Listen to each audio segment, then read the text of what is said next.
It's been the dream of many for decades, but is it finally becoming reality? A fully convertible flying car recently made its first voyage between two international airports and has now notched up more than 40 hours in the air. The air car is the work of a Slovak inventor and designer who's been working on the project for 3 decades. He took our correspondent Rob Cameron for a spin.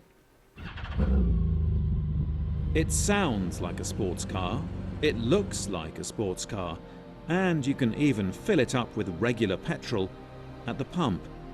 This supercar is equipped with a super feature like no other.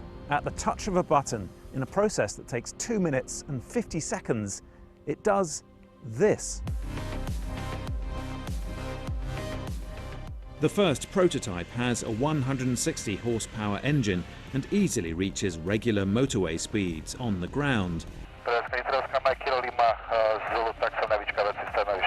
In the air, it flies at an altitude of 2,500 meters at speeds of up to 170 kilometers per hour.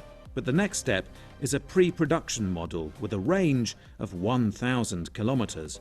For me, what's important is the feeling of freedom.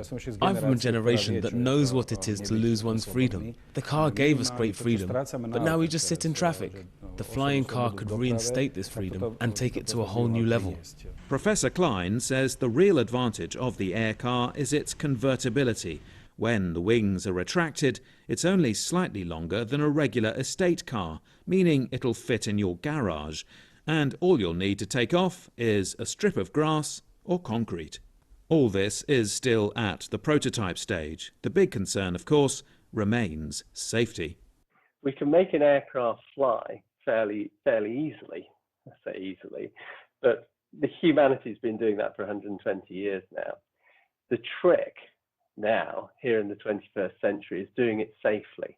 Now, by safely, I mean getting on for 1 million hours of flight time before we have an accident induced by the aircraft failing for some reason. So hats off to Professor Klein, but his work is only just beginning. The air car is not the only flying car in development. Consultants Morgan Stanley say the sector could be worth $1.5 trillion within 2 decades. Big manufacturers are clearly interested. So could we really be spending more time in the air than in traffic? Rob Cameron, BBC News, Slovakia.